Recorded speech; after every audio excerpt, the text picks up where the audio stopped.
A female college student in the class hadn't submitted a single assignment. Miranda deducted her participation points. That afternoon, her workstation was trashed by a group of people. Lesson plans were scattered across the floor, the computer screen shattered, and water from a thermos spilled over the desk, soaking the student papers she had stayed up late grading. Miranda stood amidst the wreckage, her fingertips trembling slightly. She took a deep breath and turned to go find Josephine for a talk, but at the corner of the school building, she saw Killian. Her husband was carefully holding Josephine in his arms, his thumb brushing away her tears, his voice unbearably gentle. "Don't cry, I've already stood up for you. With me here, no one dares to bully you." Josephine looked up with a sob, her eyes red. "Thank you, Mr. Killian. If it weren't for you, I'd be bullied to death at school. I don't even know how to repay you." Killian chuckled softly, his thumb tracing her lips. "Then give me a kiss as repayment." "All right." Josephine feigned shyness, hesitating for a few seconds before rising on tiptoe to lightly kiss the corner of his lips. "This is just repayment, not agreement to your pursuit," she whispered. "You already have a wife. If you're chasing me, I'll need to observe you for a while longer." Killian dotedly ruffled her hair. "All right, I'll wait for you." Miranda stood in the shadows, her entire body as if frozen in place. She suddenly remembered their wedding day, Killian kneeling on rose petals, gazing at her with deep affection as he said, "Miranda, in this lifetime, I'll love only you." Was 3 years all his lifetime amounted to? Only after Josephine returned to the dormitory did Miranda walk to the car, her face pale. Killian leaned against the car lighting a cigarette, his slender fingers holding the smoke as the flame illuminated his sharply defined profile. When he saw her, he visibly froze for a moment. "Miranda, Killian." Miranda heard her own voice trembling. "When did you and her start?" Killian paused briefly before letting out a low chuckle. He leisurely blew out a smoke ring, his peach blossom eyes still heartbreakingly charming amidst the swirling haze. "Since you've found out, I won't hide it anymore." His voice carried a careless languor. "A person only has about 10 good years to play around in this lifetime. Once you're old and faded, you won't even get the chance to play anymore. Miranda, I do love you, but you can't expect me to love only you. It gets boring. Josephine reminds me of how you used to be young and pure. I'm very interested. Don't worry, I'm not thinking of divorce. Once I've had my fun, I'll naturally come back to you." Miranda's heart clenched violently, as if someone were gripping and twisting it. "I can't accept this. If you end things with her now, I can still forgive you." Killian suddenly frowned, his tone impatient. "Stop making a scene. I've made myself clear. I'll spend most of my life with you, as long as you." He pinched her chin, his gaze turning cold. "Behave yourself. Don't bully my little sweetheart." Hello, everyone. Welcome to my channel. Subscribe us to read wonderful novels every day. Now the story begins. With that, he released his grip and turned to leave. Miranda stood rooted to the spot, trembling all over. She had long heard about the absurdities of high society, keeping a wife at home while indulging in affairs outside. For blue-blooded heirs like Killian, they were the objects of countless socialites' desperate pursuit. Yet she had never imagined that Killian would become one of them, because he had once loved her so deeply that he defied the objections of the entire Montague family, determined to marry the daughter of an ordinary teacher.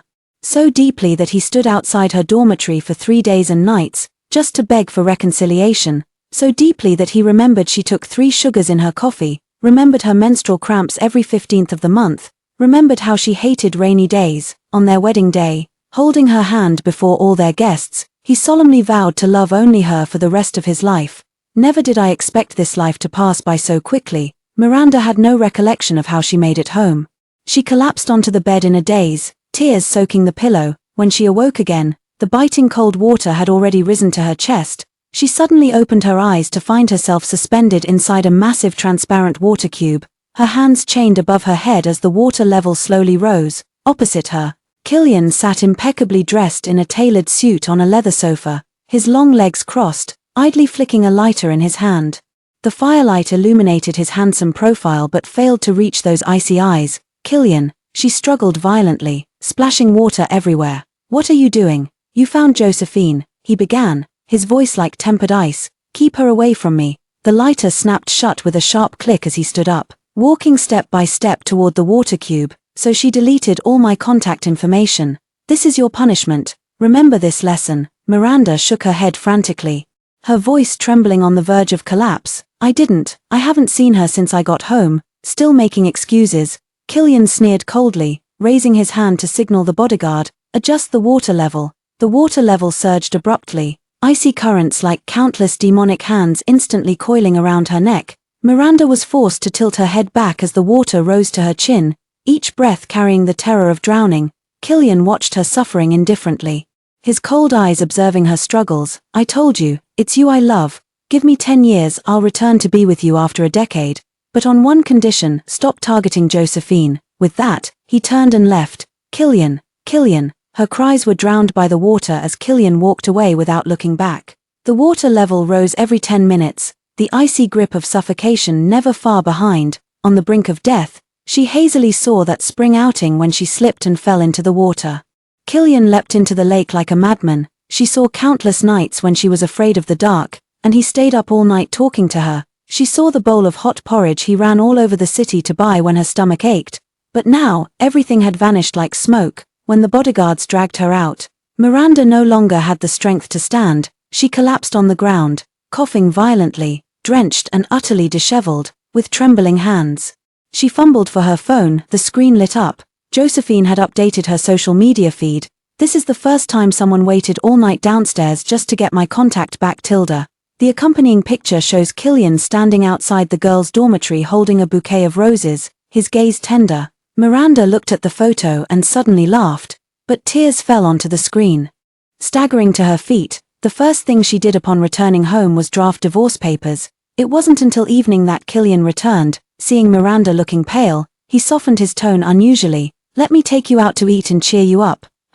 He ruffled her hair as if soothing a petulant pet. "Let's consider this matter over. I'll only play with her for 10 years, don't cause her any more trouble." Miranda looked up calmly and said, "Fine. But you'll need to sign an agreement." She handed over a document, guaranteed to return to family life in 10 years. Killian didn't even glance at it before signing. Satisfied, he smirked, leaning in to kiss her. Miranda turned her head away and murmured, "Yes, satisfied." She was very pleased, because he hadn't realized that what he signed wasn't any reunion agreement at all, but rather, divorce papers. Killian had just finished signing when his phone suddenly rang. The assistant's voice came through the receiver. "Mr. Killian, MS. Josephine has sprained her ankle and can't walk from the pain." Killian paled slightly. "I'll be right there." He put away his phone and looked at Miranda. "Josephine is hurt. I need to check on her. I'll take you to dinner next time." "Don't bother." Miranda clenched the divorce papers. "I don't need your company anymore." Killian frowned, seeming to want to say something, but ultimately turned and walked away. Miranda went straight to the law firm. The lawyer carefully reviewed the agreement and nodded. "The agreement is valid and will officially take effect after a 1-month cooling-off period. Thank you." After leaving the law firm, Miranda headed to the school. In the principal's office, she handed in her resignation letter. "Miranda." The principal looked at her in surprise. "You're such a strong educator, why resign so suddenly?" "I'm divorced," Miranda said calmly. "I want to leave this city." The principal sighed. "All right. After finishing the last few classes this semester, you can resign. Thank you." Miranda walked out of the office and took a deep breath. During her final class, she forced herself to enter the classroom with composure, only to spot Killian and Josephine in the corner. Killian sat in the last row in a tailored suit, Josephine leaning against his shoulder as they whispered and laughed, fingers intertwined. Miranda's heart clenched violently. The Killian who once prioritized work above all else, cutting their honeymoon short after just 3 days to rush back to the office, now abandoned billion-dollar contracts to accompany Josephine to her tedious elective class. She took a deep breath and stepped onto the podium. Throughout the entire class, she could hear soft laughter coming from the back row. Killian's deep voice and Josephine's coquettish replies stabbed at her heart like knives. When the bell rang, Miranda almost fled the classroom. In the restroom, she splashed cold water on her face. Just as she was about to leave, she heard Josephine's voice coming from a stall. "Killian abandoned a billion-dollar contract just to chase after me and attend classes with me," she boasted into the phone. "You should have seen the way he looked at me just now, like he wanted to devour me." Tilda, her best friend, asked, "If he likes you so much, why don't you say yes? Are you stupid?" Josephine scoffed. "A man of his status has countless women around him. The only way to keep him interested is to play hard to get, keeping him on his toes." Lowering her voice, she added, "I don't want to be some kept woman. What I want is to become Mrs. Montague." Miranda stood rooted to the spot, her fingernails digging into her palms. She walked out expressionlessly, brushing straight past Josephine. "MS. Miranda. Josephine hurriedly hung up the phone and grabbed her arm. What did you hear? Nothing. Miranda shook off her hand. Your business has nothing to do with me. Josephine was about to press further when she suddenly noticed Killian approaching from the corner of her eye. Her eyes flashed as she abruptly grabbed Miranda's wrist and forcefully slapped her own face with it. Slap. The sharp sound of the slap echoed startlingly loud in the hallway. Teacher. Josephine covered her cheek, tears instantly welling up as her voice trembled with feigned hurt. I'll stay far away from Mr. Killian from now on. Please don't be angry. Killian strode over, his face terrifyingly dark. Miranda, didn't you sign the agreement? Why are you still bullying Josephine? I didn't, Miranda replied calmly, staring at him. She hit herself. Mr. Killian, Josephine sobbed, shrinking into Killian's arms. Maybe, you should stop pursuing me, Ms. Miranda is so angry. I'm scared. Killian quickly pulled her into his embrace. Don't be afraid, she has no say over me. Josephine said with reddened eyes, timidly. But after all, Ms. Miranda is your wife. She forced me to leave you and even slapped me. Her voice choked with sobs. I've never been treated so unfairly before. Killian, his eyes darkened as his thumb brushed against her flushed cheek, coaxing softly. Don't be angry. I'll let you pay me back tenfold. All right. Josephine feigned panic. This isn't appropriate. Is she? She's not just your wife, but also my teacher. How could I possibly hit my teacher? Then let the bodyguards handle it, Killian said in a gentle tone, yet spoke the cruelest words. That way it won't affect you. Miranda's pupils constricted sharply as she stared in disbelief at the man who had once sheltered her from storms. Killian, do you have any idea what you're saying? Killian didn't even spare her a glance, raising his hand to signal the bodyguards behind him. Do it. Two burly bodyguards immediately seized Miranda, pinning her firmly against the wall. Slap. When the first slap landed, Miranda's ears rang with a sharp, piercing buzz. In her daze, she saw that rainy night years ago when Killian stood shielding her just like this, saying to those who bullied her, lay a single finger on her, and I'll make you wish you were dead. Slap. The second slap shattered her memories. Blood trickled from the corner of her mouth, staining her pale lips crimson, through her blurred vision. She saw Killian gently covering Josephine's eyes while whispering something in her ear, making the girl playfully pound his chest in protest.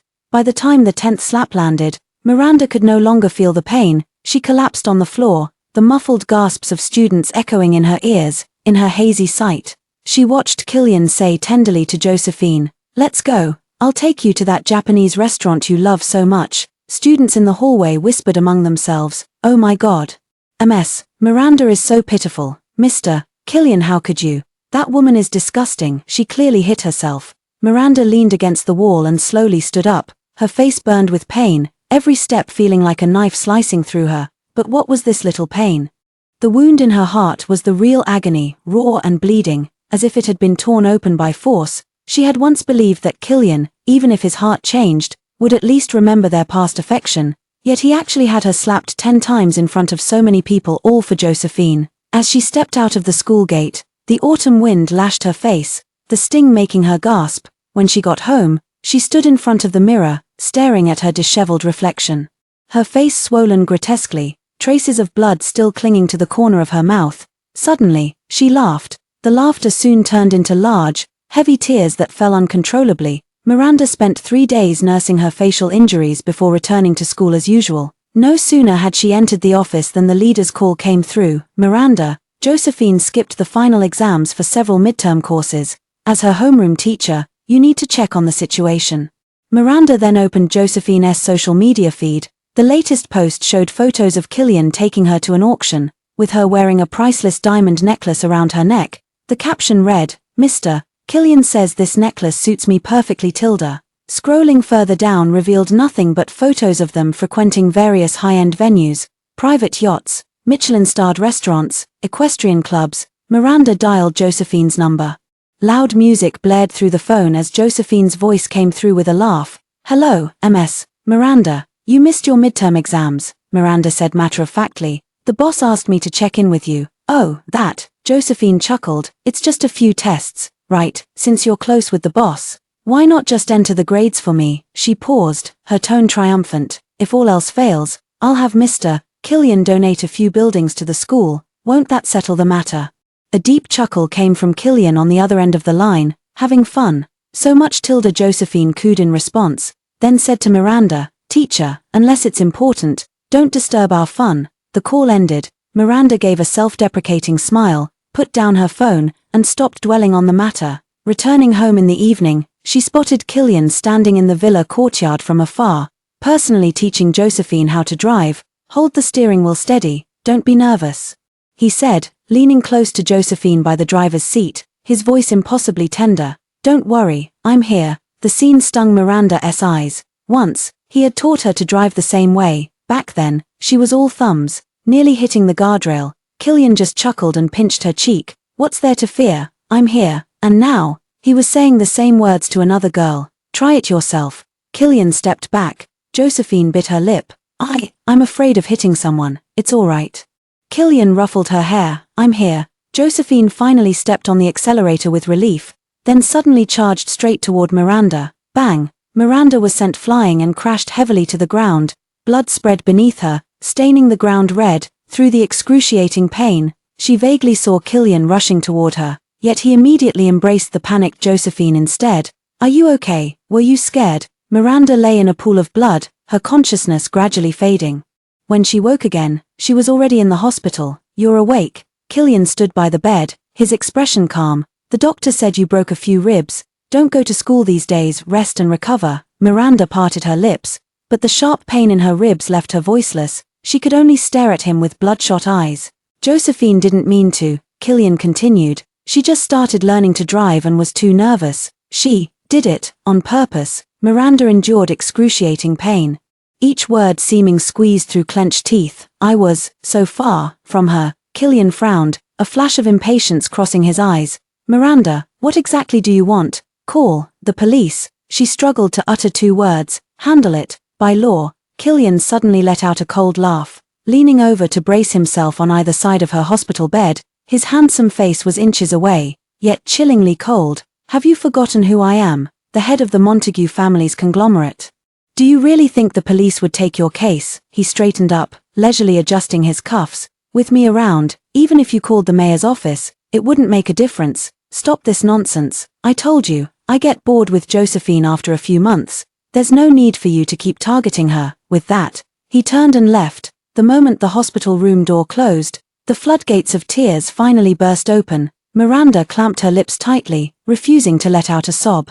Yet her trembling shoulders still betrayed her anguish. For several days in a row, Killian never showed up again. Yet on the very day of her discharge, he suddenly appeared. Get in the car. He stood at the hospital room door, his tone brooking no refusal. Miranda silently got into the car, only to realize they weren't heading home. Where are we going? She asked. The cruise ship. Killian loosened his tie with one hand while steering with the other. We're throwing Josephine a birthday party today. You're going to apologize to her. Miranda whirled around to face him. I should apologize to her. She's been distant with me these past few days. Killian glanced at her, brows slightly furrowed. It must be because she's blaming herself for hitting you. Killian. Miranda's voice trembled. I was the one who got hit. I was the one with broken ribs. Squeak. The screech of brakes shattered the silence. Killian slammed on the brakes and turned to look at Miranda. The neon lights outside the car window cast sharp shadows across his angular profile, etching a cold, unyielding outline. Miranda, his voice was low, carrying an undeniable pressure. Your grandmother is still lying in the hospital, isn't she? Don't let her know about us, and just obey quietly. Miranda stared at him in disbelief. Was he actually using Grandma to threaten her?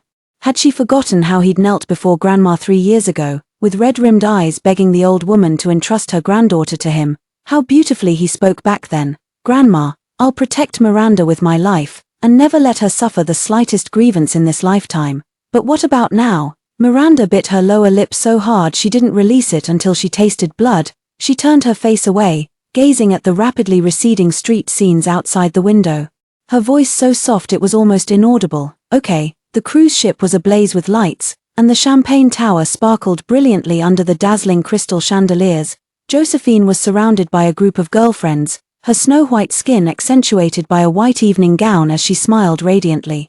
Mr. Killian treats you so well, a girl in a pink dress said enviously. This birthday party is beyond luxurious. Yes, another girl chimed in. We're all here thanks to you. Josephine pretended to be shy, lowering her head while her fingertips lightly traced the priceless diamond necklace around her neck. Don't say that. Mr. Killian is already married, and his wife is our teacher. What does marriage matter? Someone scoffed, curling their lip. Right now.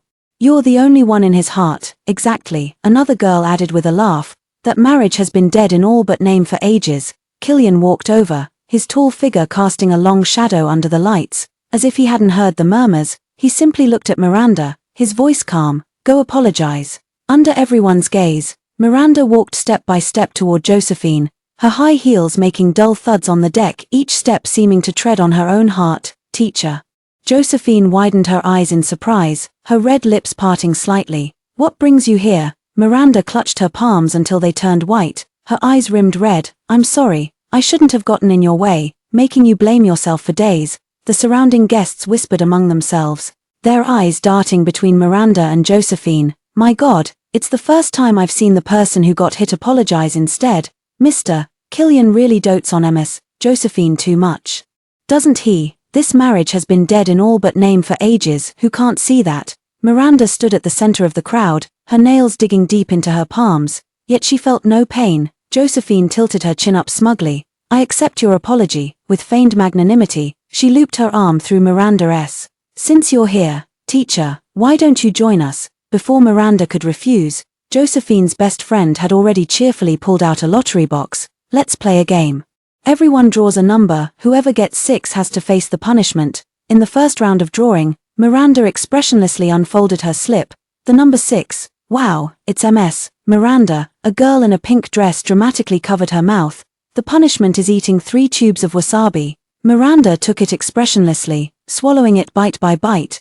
The pungent taste instantly rushed up her nasal passages, tears falling uncontrollably as her stomach twisted in burning agony.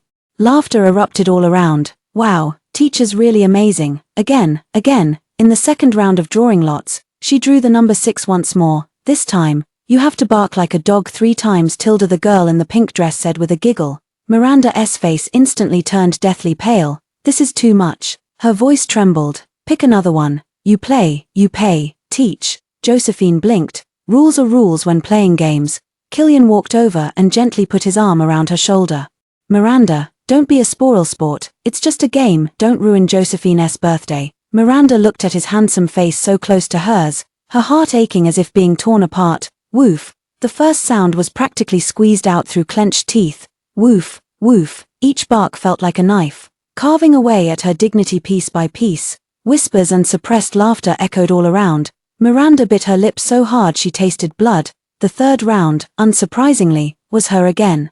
This time you have to drink all the wine on the table. Tilda. An entire row of spirits stood before her, Miranda already feeling a sharp pain in her stomach. I can't drink, she said hoarsely. Don't be like this, teacher. Josephine's friends egged her on. We've already played the game. It'd be such a letdown to stop now. Killian sat beside Josephine, carefully peeling grapes for her. Hearing this, he glanced up and said, Miranda, don't be difficult.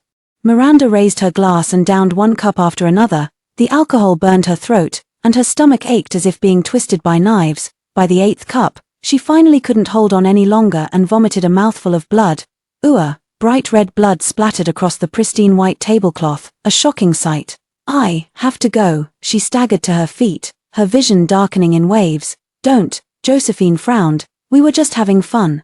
Miranda wrenched her hand free and stumbled out in a daze. The sea wind on the deck was bitterly cold, and she gasped for breath as she clutched the railing. The pain in her stomach bent her double, and another mouthful of blood spilled out. Her vision darkened as she accidentally hit the railing and tumbled over. Plop. The icy seawater instantly engulfed her. Miranda couldn't swim. The briny water flooded her mouth and nose, overwhelming her with suffocation. She struggled desperately in the water, faintly seeing figures moving on the deck. She saw Killian rush to the railing, about to jump down, when someone suddenly shouted, Mr. Killian. Josephine ate something wrong and fainted from an allergic reaction. Killian froze in place. The next second, he turned and left. Miranda's last conscious thought was of Killian carrying Josephine away in a hurry. The seawater flooded her lungs, and darkness completely swallowed her. The pungent smell of disinfectant stung her nostrils as Miranda struggled to open her eyes, greeted by the sterile white ceiling of a hospital room. You're awake. The nurse adjusted the 4-drip. How are you feeling? Miranda felt a burning pain in her throat. Who brought me here? The cruise ship staff. The nurse handed her a glass of warm water. You've been unconscious for 2 days. Do you need us to contact your family? Outside the door, the murmurs of other nurses could be heard. Mr. Killian is so good to Ms. Josephine. For just a minor allergy, he not only booked the entire floor but also gathered so many specialists for consultation. Yes, I heard he's been by her side every moment these past 2 days, even cancelling company meetings. Miranda twisted her lips. No need. I have no family. After being discharged from the hospital, Miranda returned to her empty home. She began packing her belongings, throwing away everything related to Killian over the years. Piece by piece into the trash, the first necklace he gave her, their wedding anniversary photo, the small gifts he brought back from business trips. Killian had been leaving early and returning late while accompanying Josephine, and hadn't even noticed anything missing at home, until this day, when he happened to return early and saw Miranda sitting blankly on the sofa. Why haven't you gone to school these days? He asked casually, taking off his suit jacket and hanging it on the coat rack. Miranda didn't even look up. I quit. Why? Killian frowned. Weren't you doing just fine? I'm tired. Her voice was calm. I don't want to do this anymore. Killian nodded without further questions. He poured a glass of water, then suddenly remembered something. By the way, that research project you were working on before, it's finished, right? Miranda's fingers stiffened. What about it? Josephine needs published research for her graduate school application. Killian said casually. I thought your project was good, so I let her put her name on the paper. What? Miranda stood up abruptly, her voice trembling. That was 3 years of my hard work. Killian remained indifferent. Just a project. It's useless for you to keep it anyway.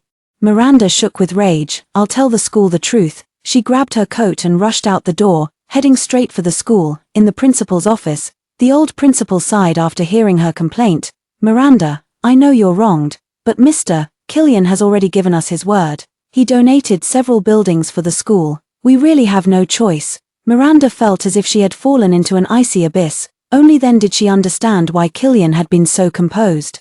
He had known all along that no matter how much she made a scene, it would lead nowhere. Her marriage, career, and dignity were all crushed to pieces by Killian and Josephine.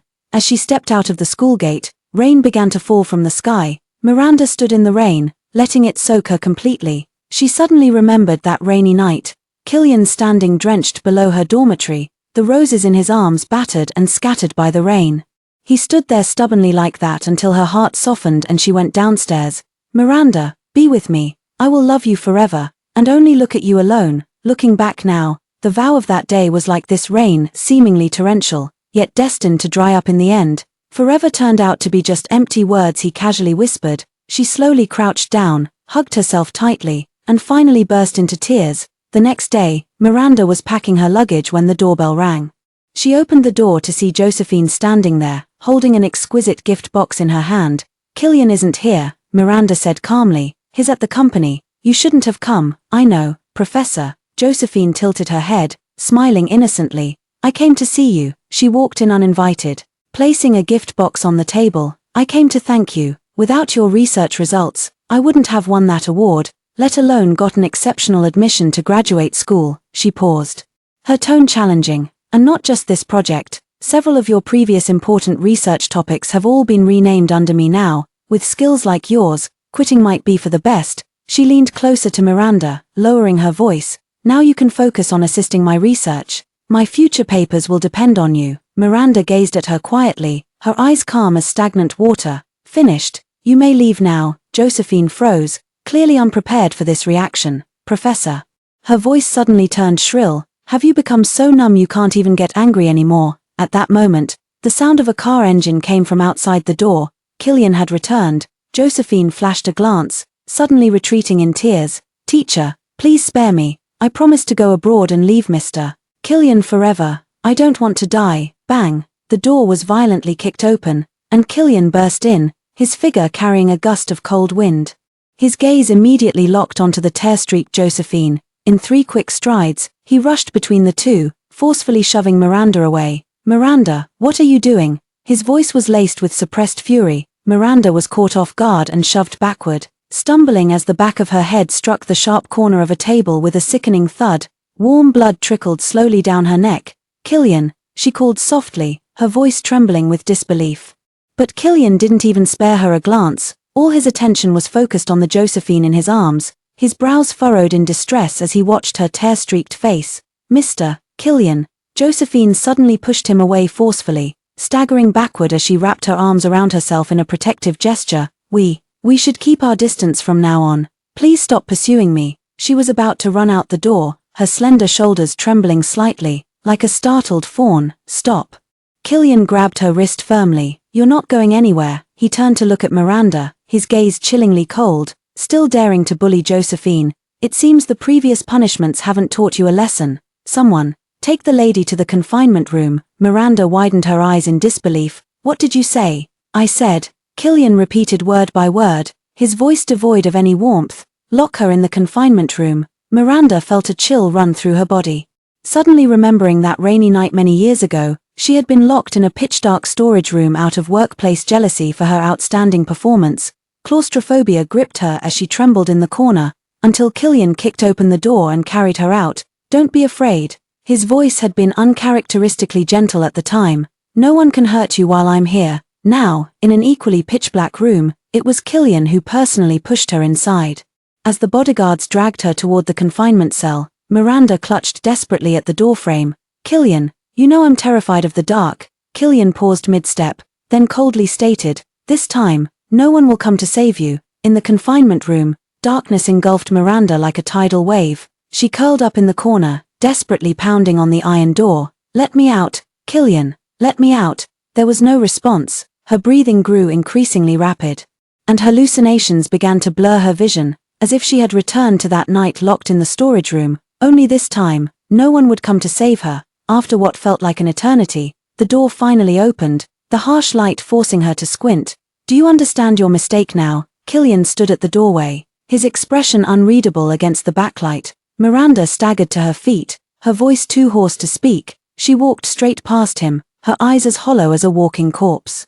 In the days that followed, Miranda never left the house again. She mechanically packed her belongings, deleting Josephine's provocative texts without even looking. While Killian's missed calls piled up to over a dozen, she didn't return a single one, until the hospital called. "Miss Miranda, your grandmother has suffered a sudden cerebral hemorrhage. The situation is critical. Please come to the hospital immediately." Her fingers turned ice cold in an instant, the phone nearly slipping from her grasp. In the hospital corridor, the pungent smell of disinfectant mingled with the clamor of voices. Miranda stumbled forward, only to freeze abruptly at the corner. Killian was holding Josephine, whispering soothingly, "Don't be afraid, it's not your fault." Josephine leaned against his chest, her eyes red as if she'd just been crying. "You too?" Miranda's voice trembled. "Why are you here?" Killian looked up, frowning slightly. "Josephine sprained her ankle, so I brought her to the hospital." He paused. "Didn't expect to run into your grandmother." Miranda felt a chill run through her. "What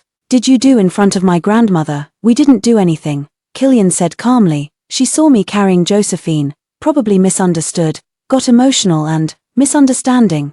Miranda nearly laughed out loud. "Killian, you were hugging and clinging right in front of her, and now you say my grandmother misunderstood." "Miranda," Killian's face darkened, "I've already found the best doctors. Your grandmother will be fine." At that moment, the operating room light turned off. The doctor pushed open the door, removed his mask, and shook his head gravely. "I'm sorry, we did our best." The elderly lady passed peacefully.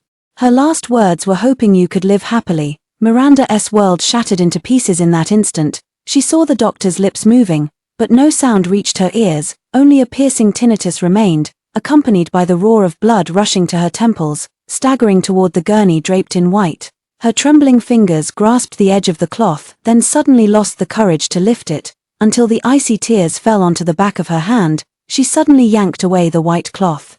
Grandma's serene face came into view, yet it would never again offer her a kind smile. "Grandma," she sobbed, tears falling on the old woman's cold face. "I'm Miranda. Please look at me. Wake up. Please wake up. You said you'd watch me have our baby. Don't leave me. You're all I have." Killian stood aside, a rare flicker of guilt flashing through his eyes. Just as he was about to step forward, Josephine suddenly let out a cry and fell to the ground. "My foot, it hurts so much." She looked up at Killian with teary eyes. Pitifully, Killian froze mid-step. He looked at Miranda, who was crying almost to the point of shock, then at the tear-streaked Josephine, before finally turning and walking toward the latter. "I'll take Josephine to see a doctor first." His voice was soft, yet it pierced like a sharp ice pick. stabbing brutally into Miranda's already shattered heart. "You, wait for me a while." Miranda didn't respond. She just clung tightly to her grandmother's gradually cooling body, weeping with heartrending sobs like a child abandoned by the whole world. The medical staff in the hallway had reddened eyes, some quietly turning their faces away to wipe their tears, and Killian, just like that, carried Josephine step by step out of her sight. She cried in unbearable agony until darkness overtook her vision, and she completely fainted. When she woke again, Killian was unusually waiting by her bedside. "I've made all the arrangements for Grandma's funeral," he said in a low voice. "The burial plot is in the best cemetery on the outskirts of town, and the funeral, get out." Miranda interrupted him hoarsely. Killian frowned. "Miranda, stop being unreasonable, it was just an accident, and I've done my best to make up for it." Miranda said nothing more, pushing back the covers to get out of bed. Her movements were slow, as if all her strength had been drained on the day of the funeral. A steady drizzle fell. Miranda stood before the grave, rain mingling with her tears. As the last handful of earth fell, her legs gave way, nearly sending her to her knees. A pair of hands steadied her just in time. "Don't touch me." Miranda shook off Killian violently. Killian looked grim. "How much longer are you going to keep this up?" He grabbed her wrist forcefully. "I've cancelled all my work to be with you these past few days, and Grandma's funeral arrangements were handled perfectly. What more do you want from me?" Miranda looked up at him with hollow eyes. "I want you to stay away from me." Killian took a deep breath. "Fine, since you're being so ungrateful, I'll go keep Josephine company right now." "Go ahead." Miranda suddenly smiled. "Haven't you always wanted me to be magnanimous? Now I'm granting your wish." Killian paused momentarily before showing a satisfied expression. "I'm glad you've come around. I promised you I'd return to family life after 10 years. Spending every remaining day by your side, so don't make trouble during this decade. I don't have time to coax you daily." As he turned to leave, his footsteps were light, as if relieved of a heavy burden. Miranda watched his retreating figure, a faint, bitter smile curling at the corners of her lips. She wouldn't have him anymore. Let him spend the rest of his life clinging to memories of Josephine. For the next few days, Killian never returned home. Miranda didn't seem to care. Quietly packing the last of her belongings, the night before her departure, Killian unexpectedly returned. "Killian," she called out to him calmly, "at 10 tomorrow, there's a big gift waiting for you." She paused, then added, "Right at the Civil Affairs Bureau entrance. We'll go pick it up together then." Killian froze for a moment. "You're giving me a gift? What's special about tomorrow?" The nanny nearby couldn't help interjecting. "Sir, tomorrow is your wedding anniversary with Madam." The air suddenly grew still. Killian's expression momentarily glazed over. Miranda was also stunned. Tomorrow is their wedding anniversary. Once upon a time, Killian would start preparing mysterious surprises a month in advance. He'd handwrite cards, commission unique gifts, and take her back to where they had their first date to relive old memories. And she would put in just as much effort learning to cook his favorite dishes, staying up late knitting scarves even when the needles pricked her fingers painfully. But now, they've both forgotten. Like this marriage, it should have been forgotten long ago. Killian cleared his throat lightly. "All right, then see you at the Civil Affairs Bureau." Early the next morning, Miranda woke up to find Killian already gone from home. She calmly washed up, changed into a simple white shirt and jeans, and took one last look around this home that was once filled with memories. Then, she took a taxi to the Civil Affairs Bureau with her suitcase. At 9:50, she received her divorce certificate. At 10 sharp, Killian didn't show up. At 10:10, she called his phone. The phone rang for a long time before being answered. Killian's voice laced with impatience. "I'm busy right now and can't make it. Take that big gift back home." Just as he was about to hang up, Josephine's coquettish voice came through the line. "Mr. Killian, this necklace is so beautiful. I never expected you to remember the anniversary of our few months together so clearly." Miranda curled her lips in a mocking smile. "So that's how it is." She hung up the phone, arranged for a courier to deliver the divorce papers to the villa, then deleted all contact information for Killian and Josephine before hailing a cab to the airport. The airport announcement echoed through the terminal. "Flight CA 937 to London is now boarding." Miranda pulled her suitcase and walked toward the gate without looking back. Behind her, everything belonging to Killian had completely become part of the past, along with that divorce certificate. This time, she was finally free. The plane gradually took off, leaving the ground behind. Miranda let out a deep breath, slowly withdrawing her gaze as a relaxed smile tugged at her lips. From now on, Killian would have nothing to do with her. She was ready to start a brand new life. For the rest of her days, It wouldn't matter if he chose to stay with Josephine forever, she simply didn't care anymore. She closed her eyes, no longer looking at the scenery outside the window, quietly savoring her freedom. Yet, at the same time, Killian was dotingly accompanying Josephine on her shopping spree. For anything Josephine lingered her gaze upon, he generously purchased it for her without hesitation.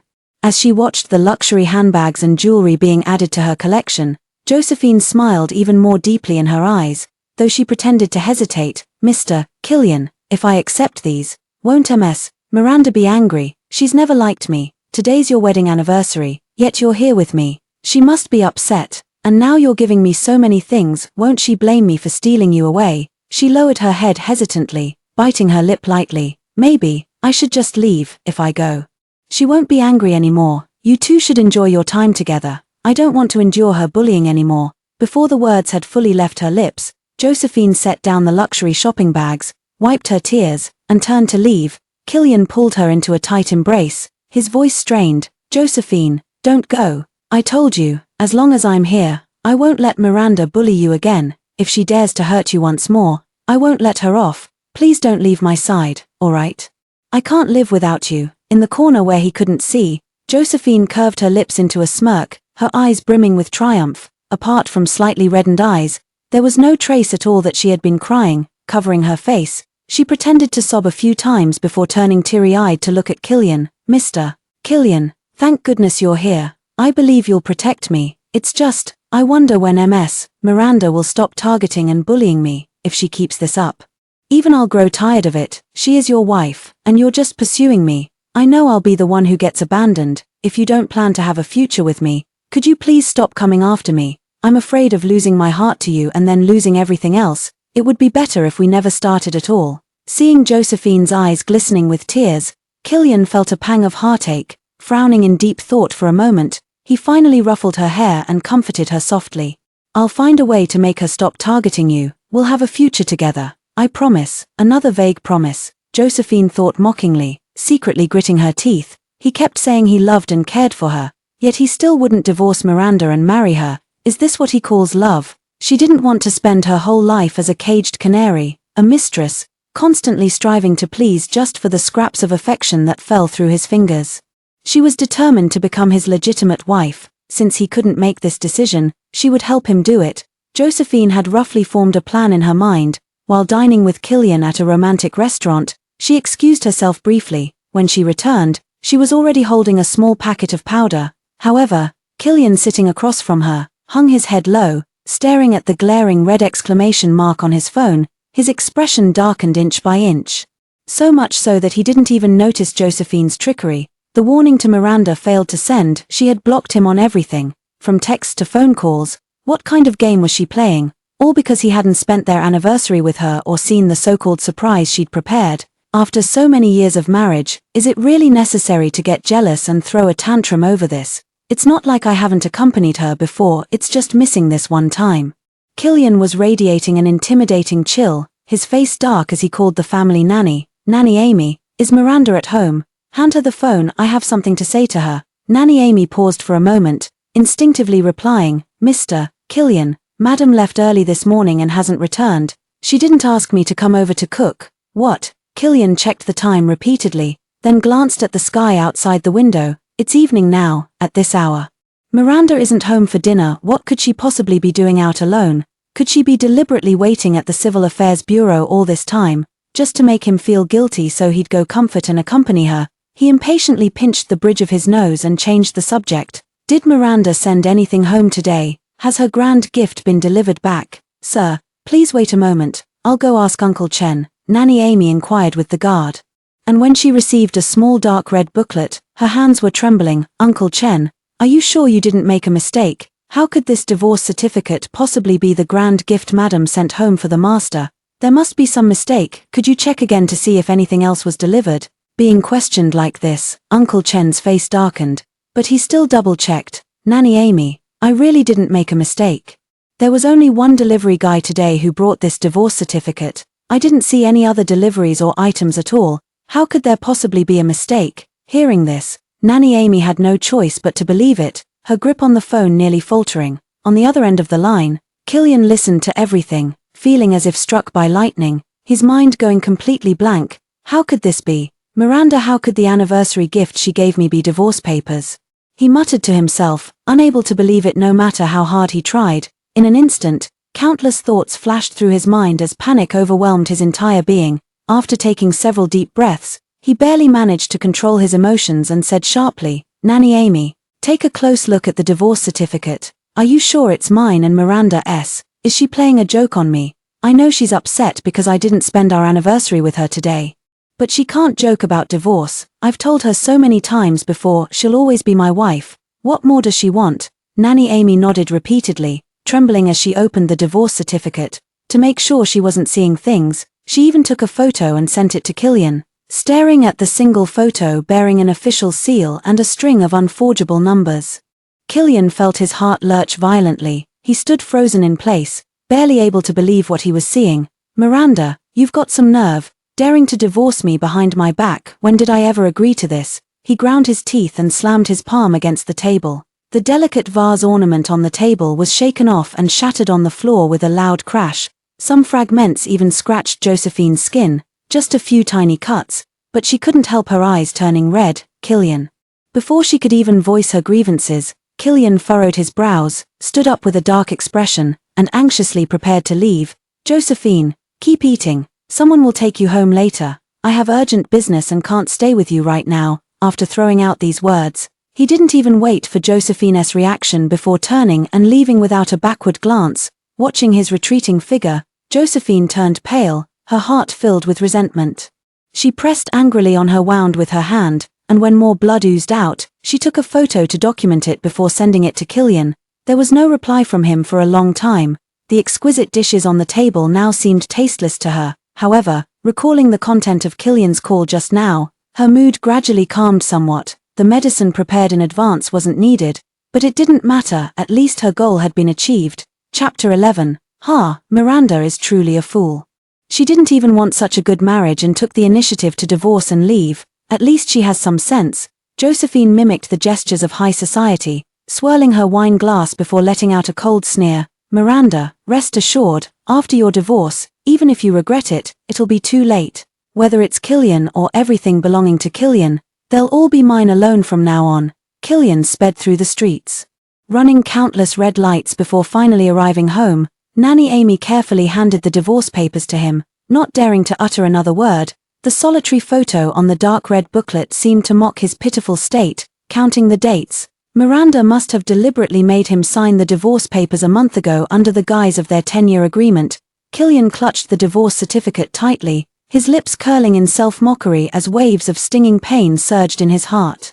"Miranda, everyone in high society plays around. I've only been with you all these years. Now that I've met someone else who stirs my heart, I just want to be with her for 10 years. Why can't you endure it a little longer?" He was utterly perplexed, not even feeling he had the slightest problem. Those who can love only one person their entire life are few and far between. He merely had a change of heart along the way, committing a mistake any man might make.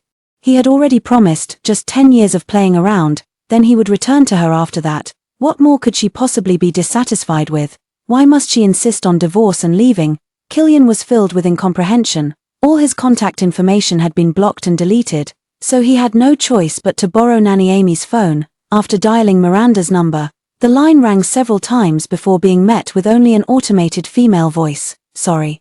The number you have dialed is currently switched off. Please try again later." No matter how many different numbers he tried, the result was always the same. With a thud, Killian radiated an icy aura, his face dark as he hurled his phone away. The phone slammed against the wall, instantly going black and shattering into pieces.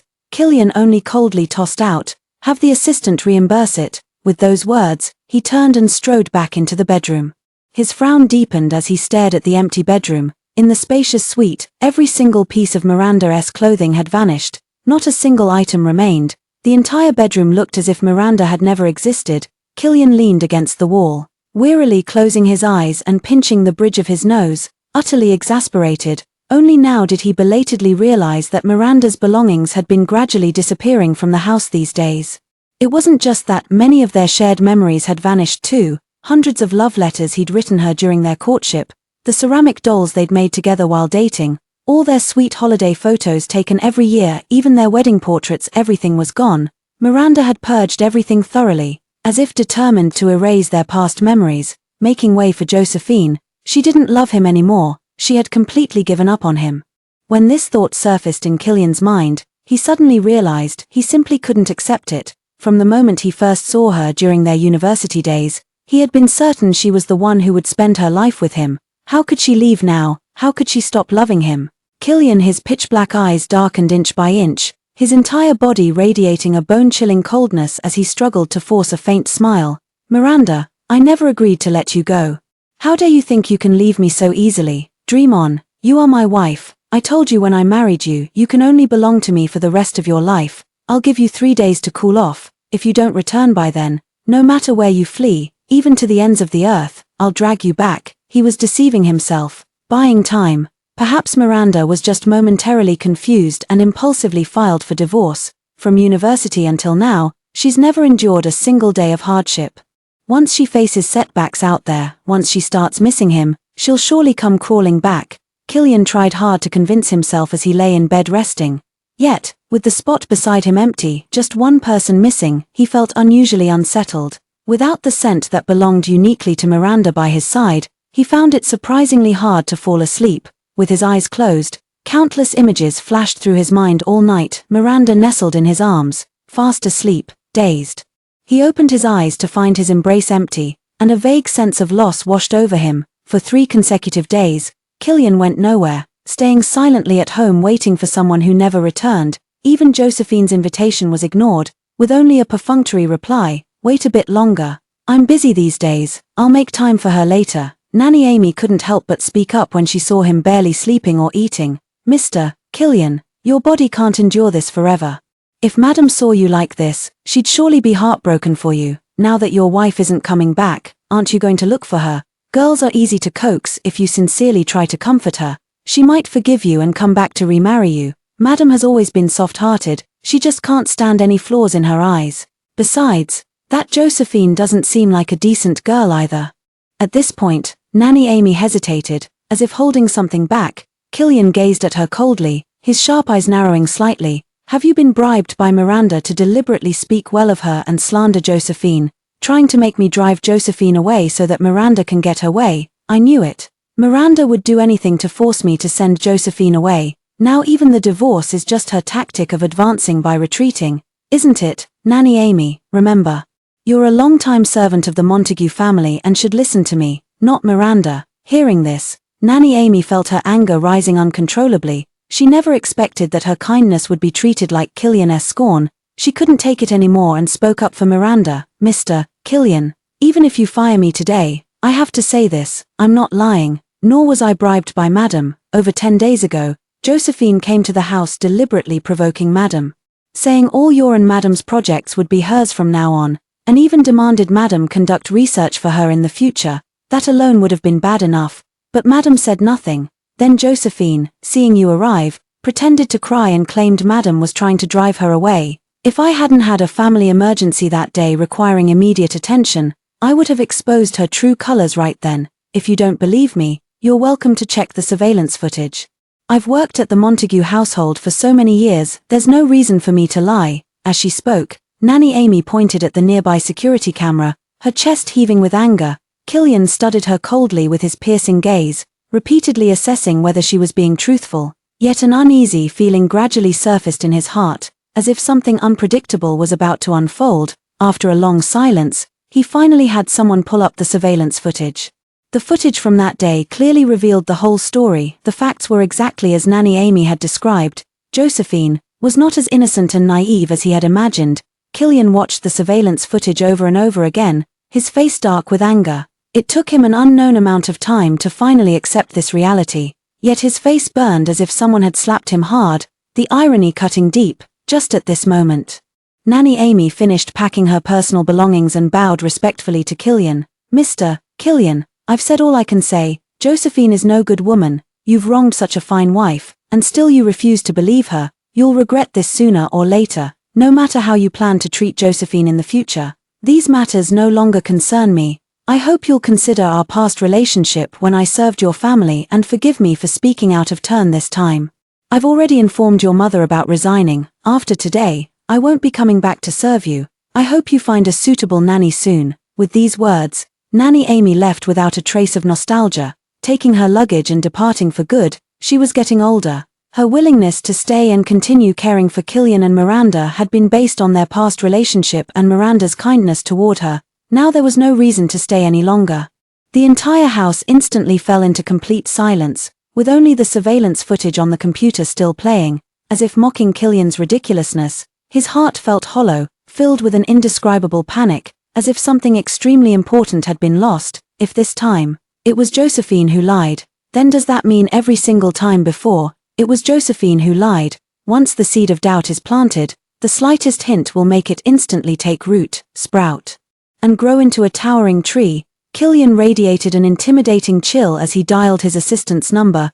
"Help me investigate Miranda's complete whereabouts throughout the entire day after I had you arrange for someone to trash Miranda's workstation a month ago." The assistant immediately set out to investigate upon receiving the order. During the few minutes of waiting, Killian felt as though an entire century had passed in agony. If Josephine has been lying all along, then what has he been doing to Miranda all these days? Just the thought of it was almost unbearable for him. His heart ached faintly, bitterness welling up in layers, and just at this moment, Josephine sent him a few pitiful-looking emojis. "Mr. Killian, what's wrong with you these days? Why haven't you come to see me? Is it that you don't want to pursue me anymore? But I was almost about to say yes to you. I know you still can't let go of MS, Miranda, but you're already divorced.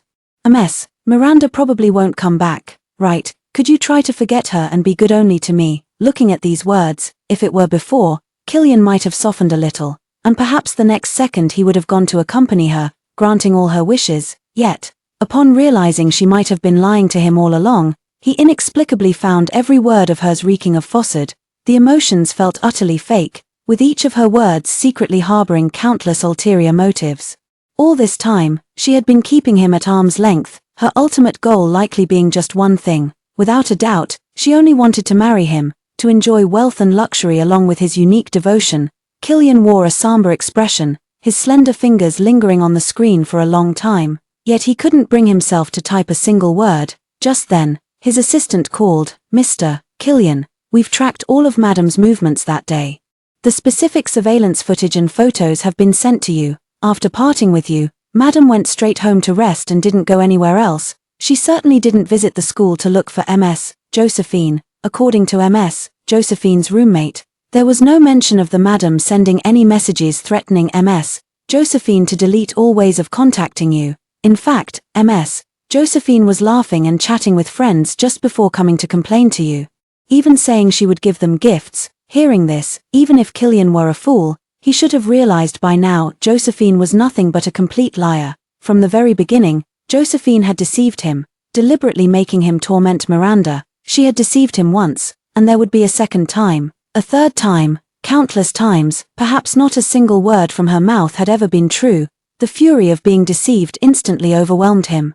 Killian clamped down hard on the tip of his tongue, savoring the taste of blood like a form of self-torture, forcing himself to stay. "Have you found anything else? What exactly did Josephine do to Miranda? What else has she lied to me about?" Hearing the anger in his voice, the assistant instinctively shivered but quickly composed himself, reporting earnestly, "Actually, I also found a recording, a conversation between MS.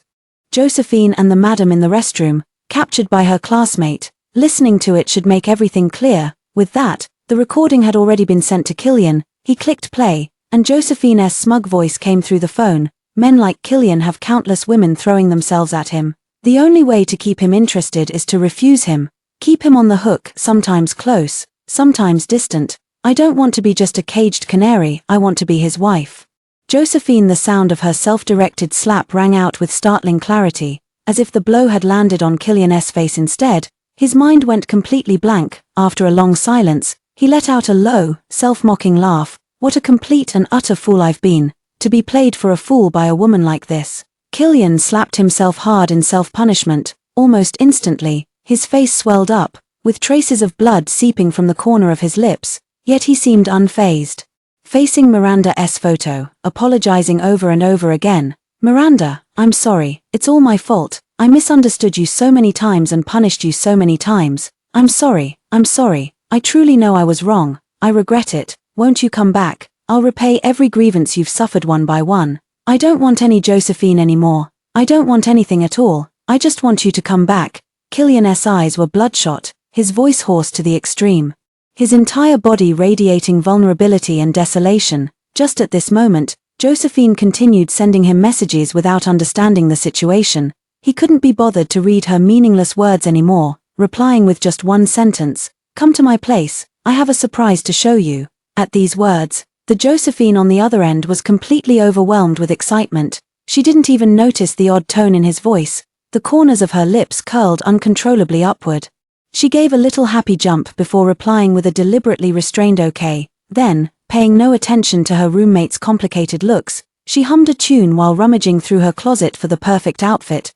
This time Killian invited her to his home. He must be preparing to confess his love and propose. Miranda had already divorced him, and during these days, he had been too busy to reply to her messages. He must have been meticulously planning his confession and proposal. Choosing his home specifically, perhaps he intended for her to become the lady of this house in the future. Josephine spent hours carefully selecting her outfit, ensuring every detail was flawless, and even spritzed on Killian's favorite perfume before stepping into the Rolls-Royce that came to pick her up. All along the way, Josephine didn't notice anything unusual. Looking at the villa that occupied half the mountainside, she nodded repeatedly in her mind. Even beginning to plan how she would decorate the place in the future, not a single thing Miranda had previously chosen or designed would be allowed to remain. The car had just driven through the villa's gate when, click, the large iron gate behind them locked shut, faintly humming with electricity. The entire villa was eerily quiet, carrying an inexplicable sense of foreboding. Josephine felt something was off, but she told herself it was all just a surprise prepared by Killian. Nothing to worry about. Suddenly, the car stopped, and a stone-faced bodyguard ignored Josephine's resistance, forcibly dragging her out of the car and throwing her heavily onto the ground. Her once elegant white dress was instantly covered in dust, one of her high heels was lost in the commotion, and her carefully styled hair tangled with her earrings, leaving her in complete disarray, a far cry from her earlier refined appearance. Josephine clutched her scraped arm. Seeing herself in such a state, she was so furious she nearly broke down, her eyes turning red. Just as she was about to unleash her anger, she seemed to remember something. After glancing around to confirm Killian wasn't present, her rage could no longer be contained, so she forced herself to stand up and, without hesitation, slapped the bodyguard across the face. The sharp sound rang out, carrying the utmost insult. Just venting like this wasn't enough, Josephine viciously kicked the bodyguard. "Who the hell do you think you are? How dare you treat me like this? You must have a death wish. With just one word from me, you can kiss your job goodbye. Not just that, your whole family will be out of work. I'll make sure your entire family can't survive." "Josephine, what's wrong? Why are you so upset?" Killian approached with an unreadable expression, his words of concern laced with an undercurrent of coldness. Josephine didn't notice the subtlety. In an instant, she wiped the anger from her face, tears falling on cue as she pitifully threw herself into Killian's arms. "Mr. Killian, look, this bodyguard went too far. He deliberately pushed me to the ground, and my hands are all scraped. It hurts so much." As she spoke, she held up her blooded, scraped arm, her eyes brimming with tears, looking utterly pitiful. "I just wanted to teach him a lesson. You won't be angry, will you? If you are, then I'll forgive him." Witnessing her ability to switch expressions in an instant, Killian's heart turned ice cold, and the aura around him grew increasingly oppressive. He coldly pushed her hand away, gripping her neck as he narrowed his eyes slightly and let out a scornful laugh. "Ha, angry? The one I should truly be furious with is you. Josephine." "What?" Josephine widened her eyes in disbelief, her face flushed from suffocation, her throat burning as if being sliced by a knife. Let me go, Killian." She frantically beat his arms, struggling incessantly. Killian showed not a shred of mercy, his eyes brimming with intense hatred and fury. "Let you go? Don't even think about it," he growled through clenched teeth, his voice sharp with rage.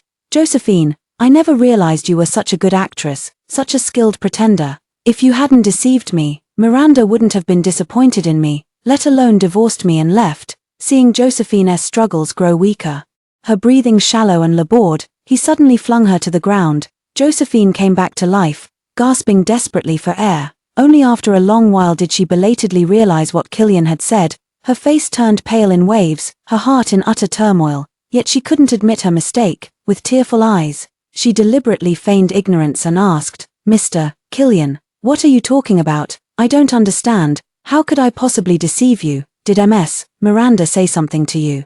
She's never liked me. It's only natural she'd fabricate lies to slander me. Didn't you say I was the one you liked most, that you'd always believe in me? If you don't trust me like this, then I might as well leave. After all, I haven't agreed to your pursuit yet. We have no relationship whatsoever. I shouldn't have stayed by your side in the first place, let alone come here." Josephine pretended to be stubborn as she wiped away her tears, forcing herself to stand up and limping toward the door. Her petite figure looked pitiful. Yet, 1 second, 2 seconds, 5 seconds, a full minute passed. Killian still didn't speak up to stop her, let alone hold her to comfort her. Josephine felt her unease grow more pronounced, no longer deliberately slowing her steps. She quickened her pace and walked out. Everything felt terribly wrong today. He definitely hadn't come to confess his love or propose, and his so-called surprise was anything but normal. It seemed he had genuinely discovered something. Josephine panicked desperately and bolted for the exit, only to find no one stopping her. Just as she thought she might escape, a locked, electrified gate loomed before her. As if sealing her inside a frigid cage, she collapsed to the ground in despair. Her eyes filled with disbelief. "No, it can't be. Let me out. I want to leave. Don't even think about it. You've framed Miranda so many times. I'll never let you go." Killian's low voice, like a nightmare, emerged behind Josephine. She trembled with fear, nearly fainting from terror. After what felt like an eternity, Josephine finally managed to find her voice, pleading defensively, "Mr. Killian, I really didn't do anything. I don't understand what you're talking about. Please just let me go." Killian ignored her pleas, coldly throwing the stack of evidence in her face. Every scheme she had plotted against Miranda was meticulously documented there, down to the smallest details. Josephine trembled as she clutched the documents, her vision darkening in waves. How could this be? Why would he investigate these things? Given his personality, he didn't trust Miranda and would never take the initiative to look into it. What on earth happened? Could it be that Miranda still refused to give up and deliberately leaked all this to him? It must be. Josephine turned deathly pale. She had miscalculated and lost to Miranda, leaving her with no recourse. Now everything was over for her. Killian ignored her reaction and gave the bodyguards an icy glare. "Drag Josephine away and lock her in the basement. Have several bodyguards take turns beating her. Just don't kill her. You stop when I say so. If she's close to death, call the private doctor to keep her alive. She owes Miranda a debt, and she'll repay it 1,000-fold. With that, he left without hesitation and called his assistant to track down Miranda's whereabouts. Watching his cold and merciless retreating figure, Josephine was utterly devastated. As the bodyguards dragged her toward the basement, the same despair and agony once endured by Miranda now became her fate. In a fit of hysteria, she broke free from the bodyguard's grip, falling to her knees as she sobbed and pleaded, "Mr. Killian, please spare me. I know I was wrong. I never meant to harm her.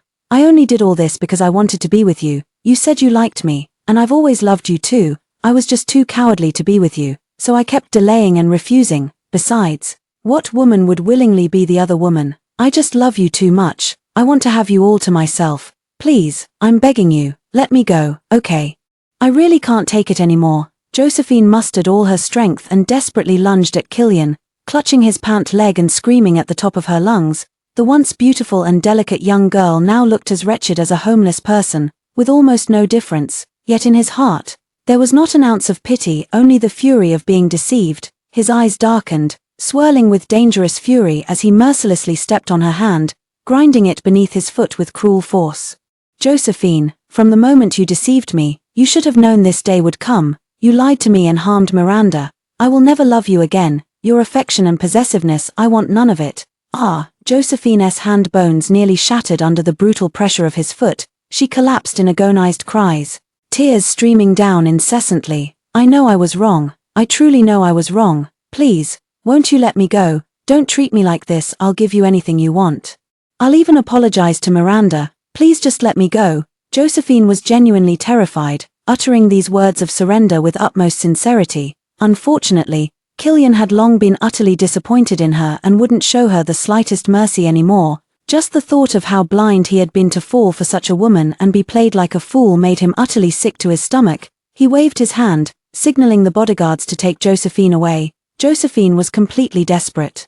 As she was dragged into the basement, she asked him one final question. Killian, did you ever truly love me? You kept saying you loved me, but if it was real love, shouldn't you have accepted all my flaws? I loved you. Killian paused briefly before replying calmly. However, I can't tolerate imperfections. Nor did I love you enough to accept all your flaws, because from the very beginning, I never truly understood who you were. I only loved the version of you that you showed me.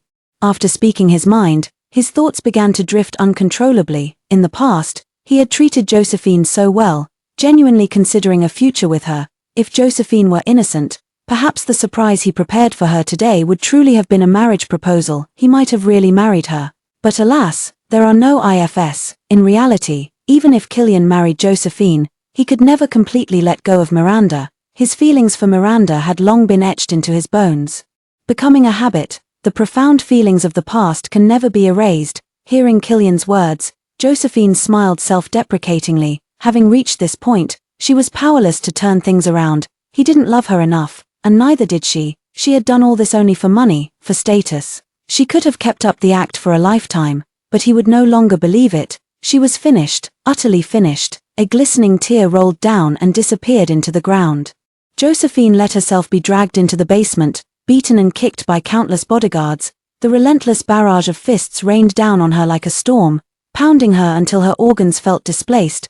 There were several crisp cracking sounds, the clear noise of bones breaking, accompanied by an intense wave of pain. Her face turned as pale as paper, her entire body drenched in cold sweat, as if she had just been pulled out of water. However, the bodyguards would only obey Killian's orders, showing not the slightest bit of mercy toward her. After all, there were doctors present. Broken bones could always be reset. As long as she didn't die, it was fine. After countless days and nights had passed, Josephine's wounds healed only to be replaced by new ones.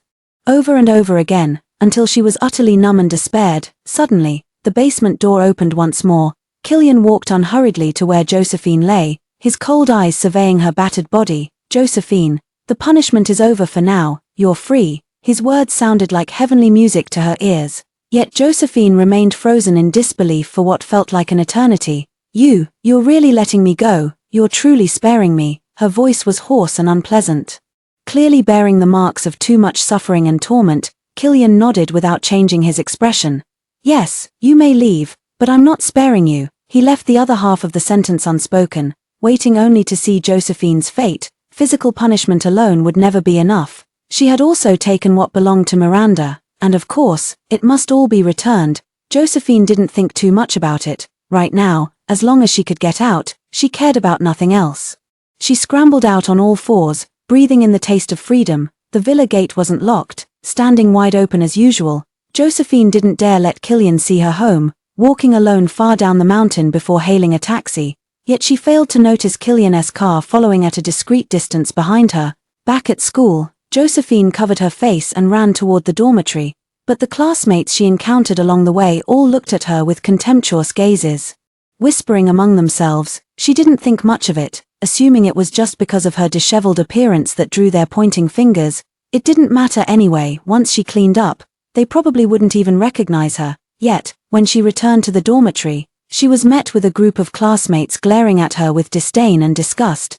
Josephine, I never imagined you could be so shameless. Being a mistress is bad enough, but to target Miranda's husband, no wonder Miranda resigned. Every project she worked on has been rebranded with your name. The internet is now questioning your competence and accusing you of stealing projects. The school has verified it was indeed your fault, revoked your postgraduate recommendation, and exposed your true colors. How satisfying. Someone as lazy and incompetent as you has no right to steal others' projects for personal gain. You totally deserve this. Bystanders chimed in. So this is the project-thieving mistress. Not even pretty, yet so brazen. No wonder the school's kicking her out. Hearing this devastating news, Josephine felt as if the sky was falling. All her personal belongings had been thrown out, scattered across the ground. Josephine was so furious she nearly lost control, grabbing someone at random to demand, "Who threw out my things? Tell me." Before the classmate could answer, the janitor in charge of cleaning arrived with an impatient look. "Hurry up and take your things and leave.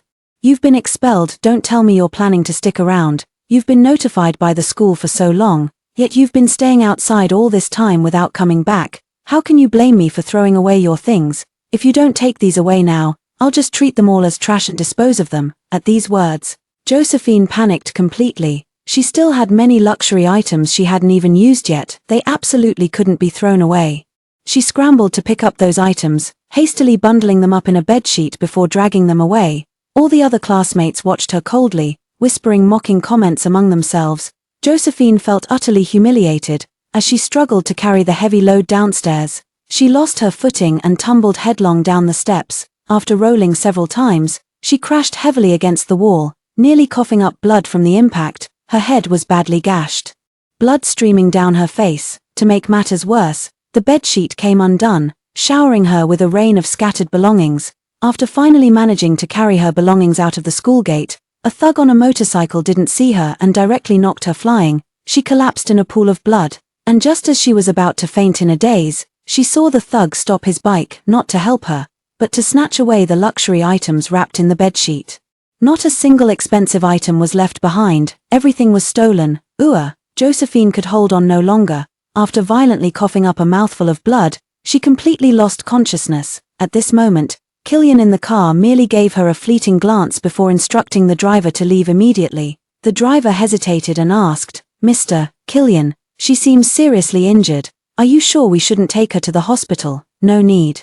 There are plenty of people around. Someone will surely take her to the hospital. Besides, she deserves it." His voice was devoid of any warmth. The driver had no choice but to obey him and drove away. Shortly after, Killian got out at the entrance of an alley, hearing the muffled groans of someone being beaten inside. His expression remained unchanged as he walked straight in. The bodyguards pinned down the thugs and asked, "Mr. Killian, what should we do with these luxury goods?" "Sell them.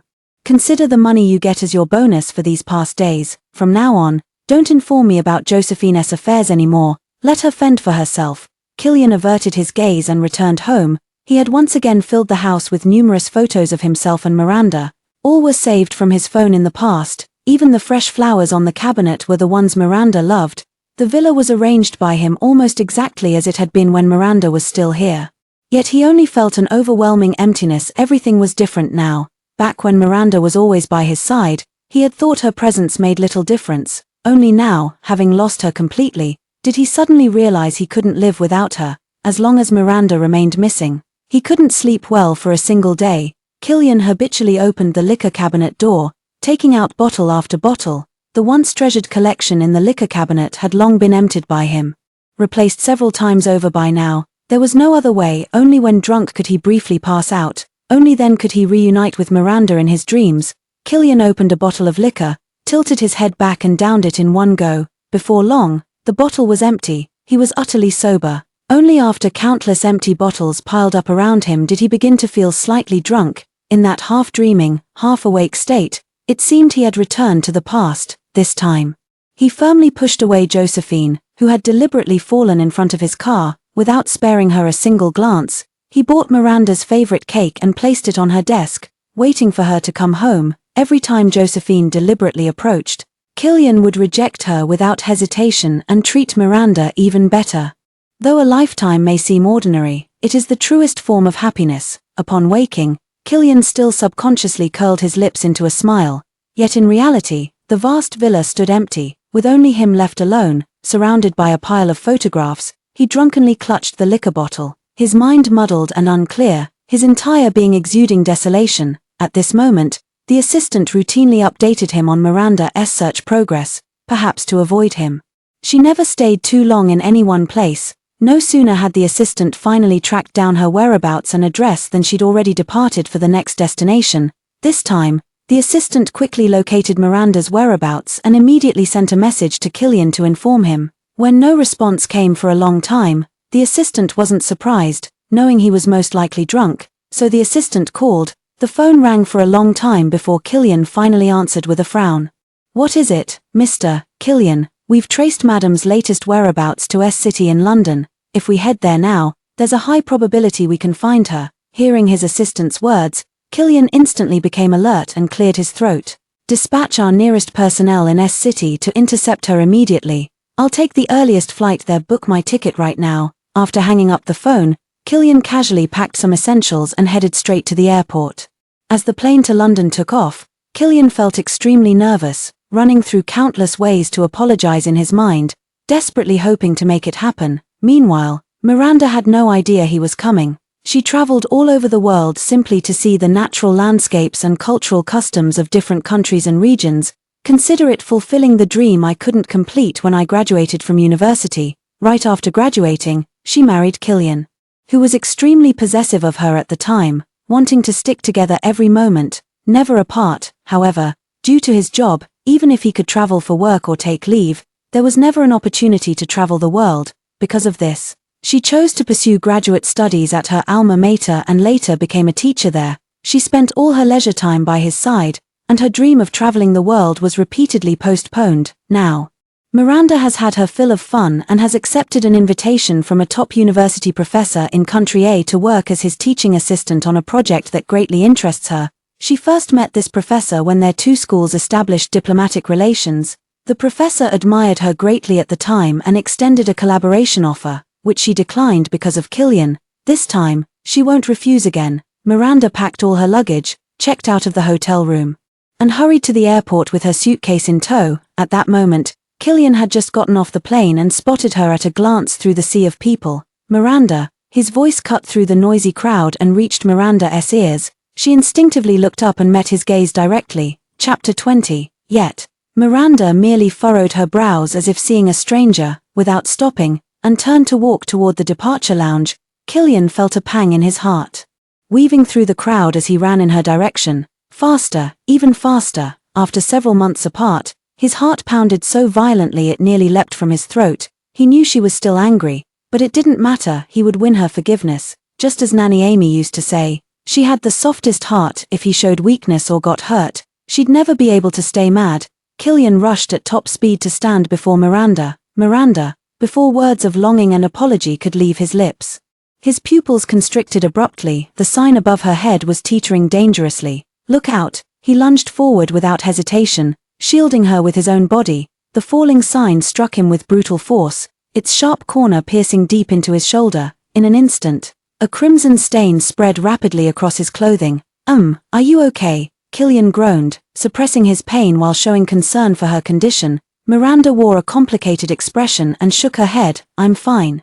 You don't need to help me like this, we're no longer connected. As these words fell, Killian instantly crimsoned at the corners of his eyes. It's fine, Miranda. I never agreed to let you go. You'll always be mine. About Josephine, I was wrong. Can't I just apologize to you? Even as blood loss made his vision darken, he still clung desperately to Miranda's hand, refusing to let go. She merely frowned and called the airport doctor to tend to his wound. Killian, we're over.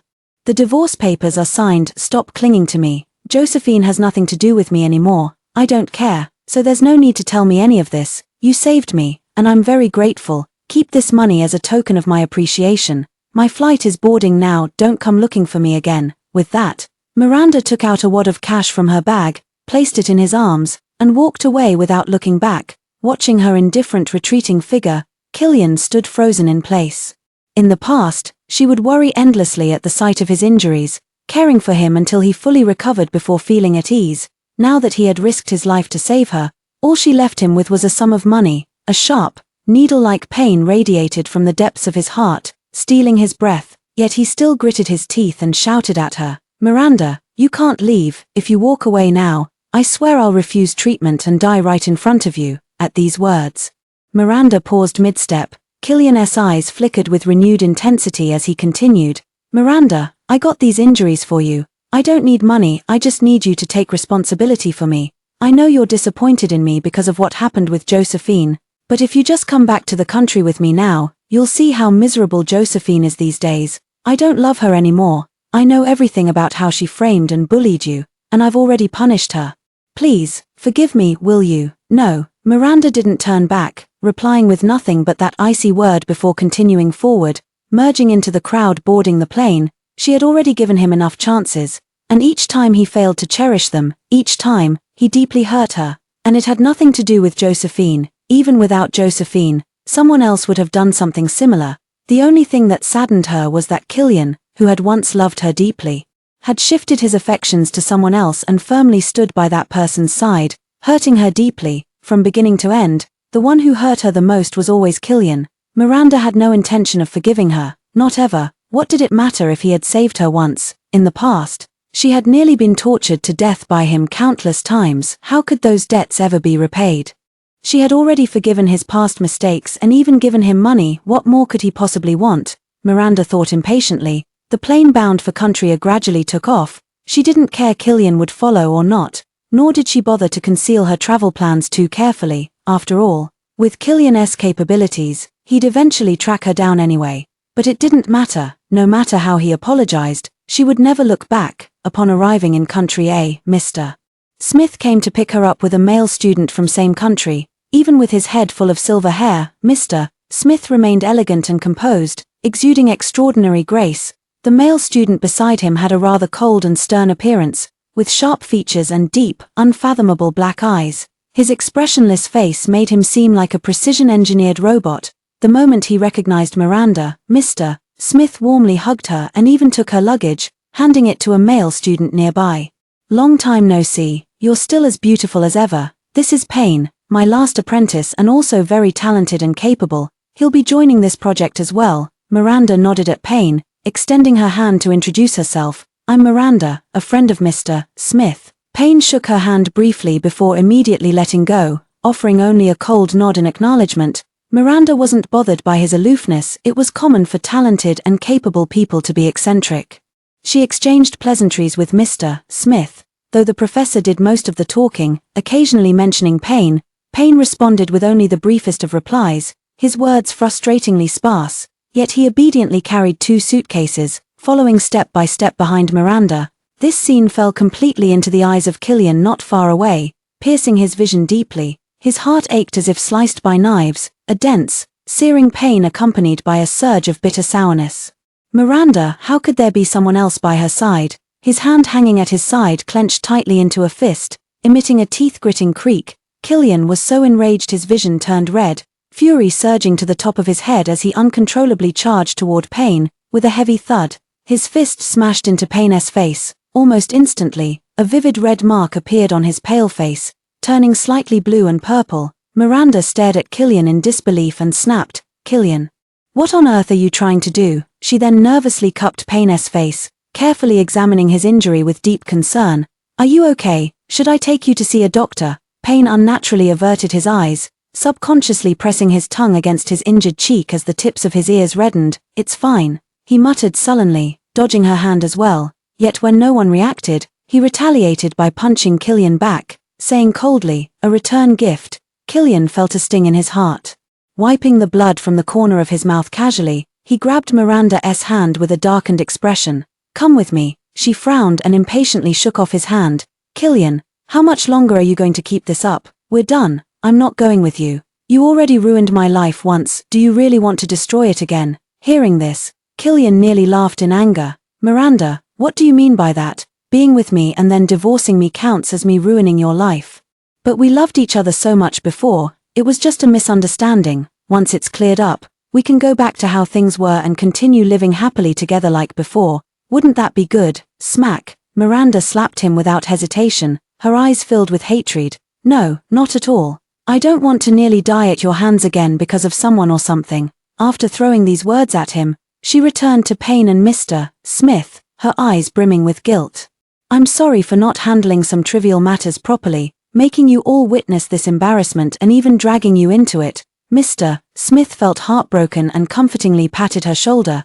"It's not dragging us down, we're friends, and we'll be partners working side by side in the future. You can rely on us for anything." As he spoke, he sent a message on his phone. Soon after, a group of bodyguards appeared and surrounded Killian completely. "Please leave, sir. Miranda doesn't welcome you. Don't disturb her again, or this will be your lesson." He signaled with his eyes to the bodyguards beside him, who all raised their guns at Killian.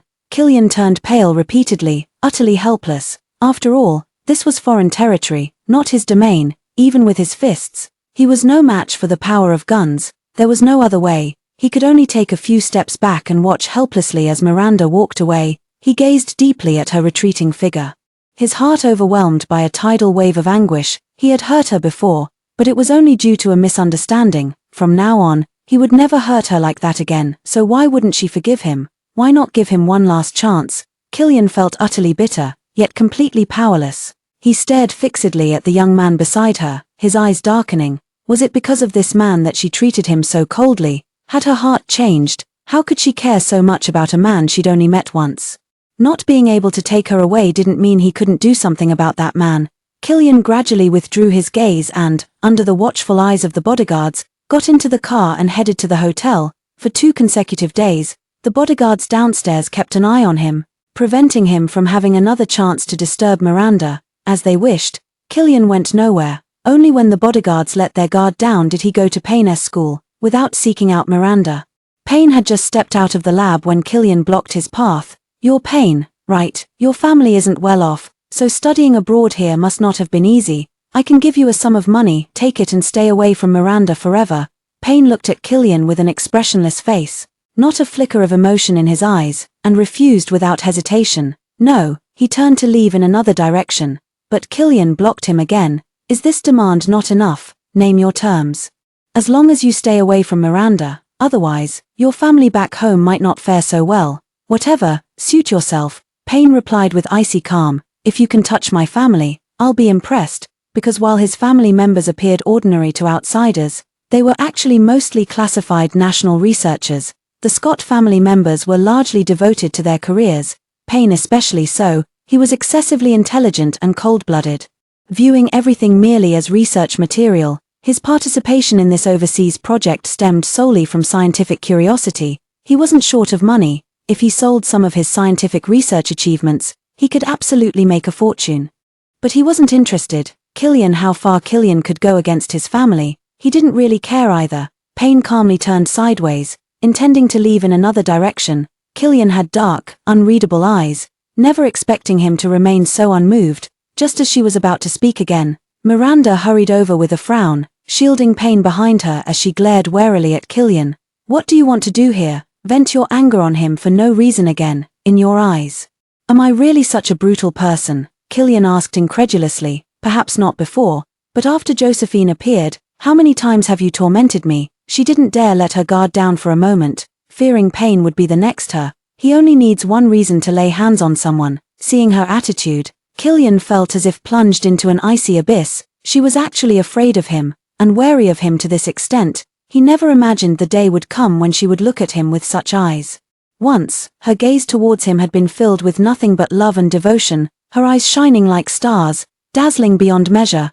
But now, everything had changed. Killian felt as though his heart had been torn open, a gaping hole through which the wind howled. Someone she had known for only a few days could earn Miranda's protection, while for him, she offered only coldness and distance. Killian couldn't accept this outcome. Just as he was about to grasp Miranda's hand to explain, Payne deliberately rubbed his wrist until it turned red. "Sister Miranda, he just grabbed me and tried to pay me off to leave. He dislikes me. I still want to continue working on the project and don't want to be driven away by him." Miranda was immediately drawn to his bright red wrist, her brows involuntarily furrowing. "I'll take you to get some medicine. As long as you don't want to leave, I'll find a way to make him give up on this idea." As she spoke, she led Payne away.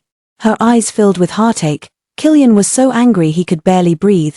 How could she not see through his clumsy disguise and deception? When he rubbed his hand, his expression didn't change at all, and it didn't seem like he was pretending to be pitiful. How could she believe him so easily? Killian's heart was nearly drowned in acid, his eyes reddened with vinegar-like jealousy. So this was the taste of seeing the one you love care more for another.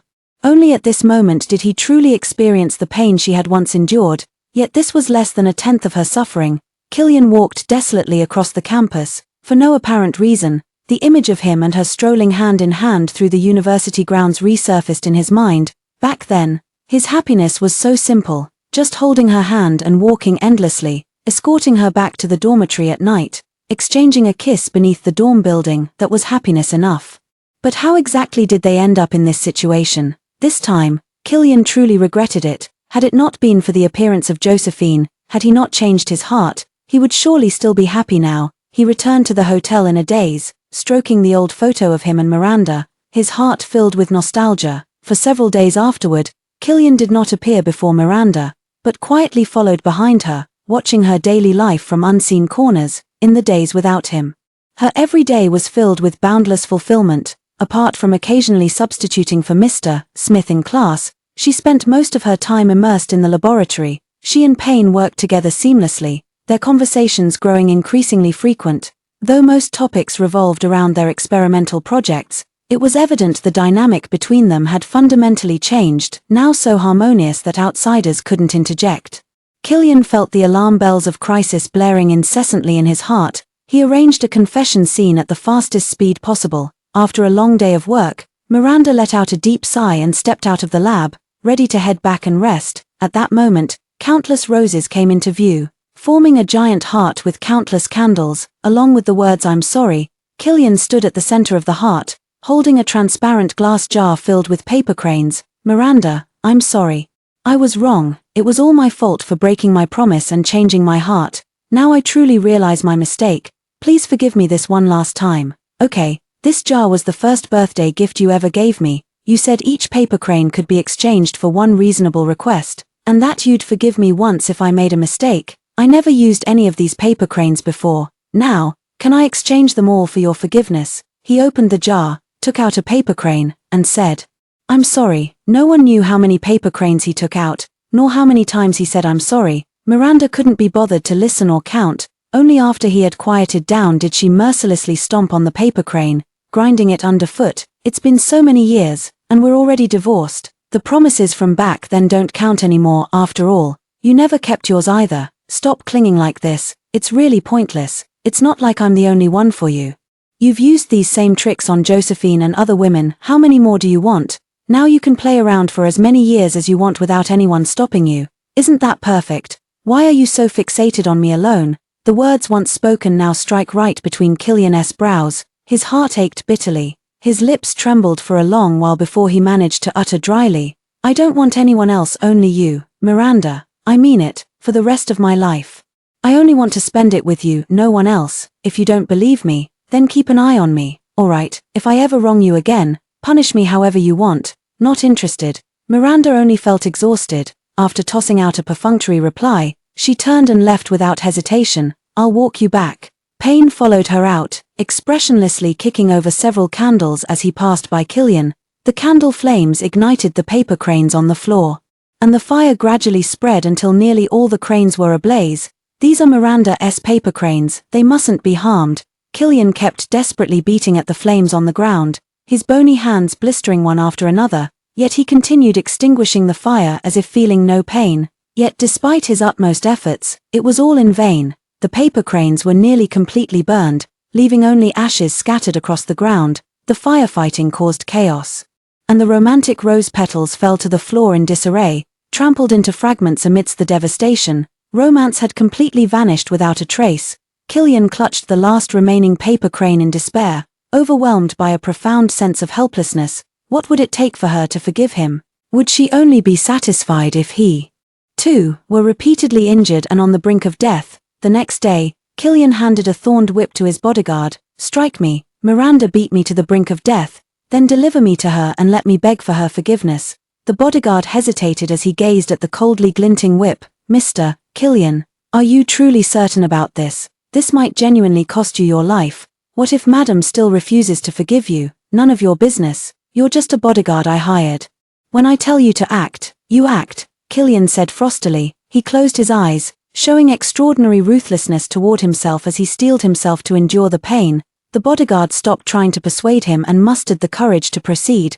Crack! The whip sliced through the air, landing on Killian's back. Its barbs viciously tore off strands of flesh, instantly shredding his clothes and leaving his skin lacerated and flayed. "Ugh!" Killian gritted his teeth, unable to suppress a muffled groan, his face as pale as paper. Again, he roared at the bodyguard, steeling himself. The bodyguard swung the whip with brutal force, strike after merciless strike. After countless lashes, Killian was drenched in blood, nearly transformed into a blooded figure, his flesh torn open in a horrifying sight.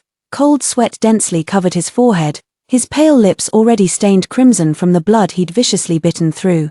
There was scarcely an inch of unbroken skin left on his body, his entire being hovering at death's door. In panic, the bodyguard threw down the whip and, as Killian had instructed, brought him to the doorstep of Miranda's home. "Madam, Miss Miranda, Mr. Killian is fading fast. Come quickly to see him one last time." Hearing this commotion, Miranda frowned, wondering what kind of trick Killian was playing this time, a scheme of feigned injury. She cast a cold glance at the bloodied figure on the stretcher, feeling no pity, only a surge of inexplicable rage. "Killian, your self-sacrifice trick won't work on me. Do you think threatening me with your life is amusing? Do you believe I'll pity and forgive you just because you don't value your own life? Dream on." Miranda slapped Killian across the face and shouted furiously. After experiencing several near-death encounters, what she hated most was his kind of disregard for human life. Countless times she had clawed her way back from the brink of death, yet he treated it as nothing more than a harmless joke, a means to an end utterly disgusting and revolting. Killian had long been numb to pain, but seeing her like this still stirred unease and a stabbing ache in his heart. "I'm sorry, Miranda, I'm sorry. I didn't want to. I just had no choice. I couldn't calm you down." He was so weak that every word he spoke seemed to drain him of all his strength. Despite being covered in blood, he still mustered the strength to reach out, trying to touch Miranda's hand, as if to hold it like countless times before, to pull her into his arms and comfort her. However, Miranda withdrew her hand coldly, only calling an ambulance to take him to the hospital. Miranda. Killian was carried onto the ambulance by paramedics, still stubbornly gazing in her direction and calling out her name. Miranda felt utterly exhausted at that moment. Payne appeared beside her and said gloomily, "If this continues, it might seriously affect your experimental condition. You may need to find a way to make him give up completely. Do you have any ideas?" Miranda turned to ask him, adding, "I've already contacted his parents and family, but unfortunately it was no use. What he sets his mind to do, he always accomplishes. As long as you don't want it, then he definitely won't succeed," he said firmly, staring intently into her eyes. Meeting her gaze, before Miranda could react, Payne pulled out a velvet ring box from his breast pocket. Opening the ring box revealed a pair of simple yet beautiful rings. "Marry me. Let's have a contractual marriage to make him give up completely." Miranda stood frozen in place, unable to process what he had just said for the longest time. As if to ease her mind and secure her agreement, he added a few more words. "This project is crucial, Mr. Smith is getting on in years. All he can do is keep an eye on our direction, provide ideas, and verify results. Most of the work will fall to the two of us to lead the others in completing. I want to focus entirely on finishing this project without any distractions, especially from Killian." Hearing his words, Miranda gradually felt relieved. She wasn't so confident as to think it was due to her overwhelming charm. This outcome actually aligned better with Payne's personality. Over this period, she had come to understand that Payne was a research fanatic who wished to spend every possible minute in the lab. He probably wouldn't relax until the project was completed, only then pausing to consider his future direction. So, entering a contractual marriage with him didn't seem too bad. It could simply be treated as a collaborative partnership.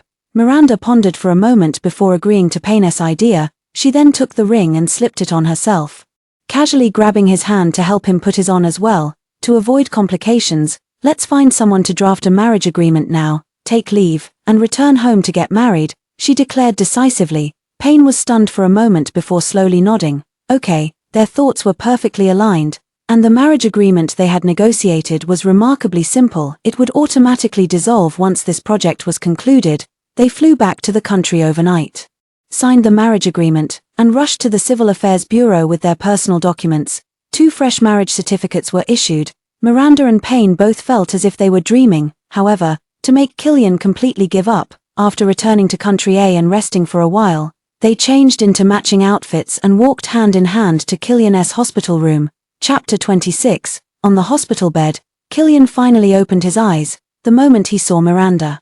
He was both surprised and delighted. "Miranda, you came to stay with me. Does that mean you've forgiven me?" The moment he saw Payne, it felt like a bucket of ice water had been poured over him from head to toe, instantly dousing his excitement. Matching outfits, interlocked fingers, identical rings. Each and every one of these details pierced Killian's heart like countless knives. He stared fixedly at their clasped hands, barely managing to choke out these words. "Miranda, what do you two mean by this? Are you joking with me? This joke isn't funny at all." Miranda remained calm, even naturally leaning in to kiss Payne. "Isn't it obvious? We got married yesterday. So don't bother me anymore. I don't want to affect my family and happiness." As soon as these words were spoken, Killian felt his heart ache as if it were bleeding. Ignoring his injuries, he pulled out the four and got out of bed, grabbing her hand to drag her outside. Payne expressionlessly pressed down on his hand, forcibly prying his fingers open one by one, using so much force it nearly broke them. Killian, I know her well, it only takes me a day to memorize all her preferences and little habits. We share the same career, the same language. Does love really matter that much? If it's important, I can try to love her. As long as you promise never to disturb her again. He narrowed his eyes slightly, yet his gaze remained resolute. Miranda was startled, but only nodded in agreement. Killian, being with anyone is better than being with you, whether he loves me or not. I don't care, I just want to feel happy. If you ever appear before us again, we'll kiss in front of you each time. As long as you keep watching, we'll keep doing it. You're welcome to test us. Killian felt as if his heart were being torn apart, his eyes brimming with sorrow. Nearly all the wounds on his body had reopened, and the pain, both physical and emotional, was excruciating. So intense it felt like his heart was being torn apart, leaving him almost unable to breathe. Staggering a few steps, he slowly collapsed onto the bed, looking at her with utter despair. Miranda, do you really hate me that much? Enough to marry someone you don't even love? Is there nothing I can do to earn your forgiveness? Yes, Miranda answered without hesitation. Pain to twist the knife. He added, not loving now doesn't mean never loving in the future. Heh. Killian let out a bitter laugh before roaring. Get out, all of you, get out. From now on I'll never appear before you again. And I hope to God you'll do the same. Payne, if you treat Miranda badly, I swear I won't let you get away with it. I'll swoop in and steal her away. He left the latter half of the sentence unspoken. Payne yet understood his meaning, nodding casually in his direction before leading Miranda away. As Killian said, he no longer appeared before them, only watching their lives quietly from corners unknown to them. At first, Miranda and Payne were only in a contractual marriage. However, after this project was completed, Payne quickly brought out a new project and sought her cooperation. The two temporarily forgot about the divorce. After repeating this several times, Miranda understood his scheming and tore up the marriage contract right in front of him. If you don't want a divorce, just say so. You've been keeping it bottled up inside. How would I know? Payne lifted the corners of his lips in a faint smile. All right. He also tore up the marriage agreement, and they spent the rest of their lives together.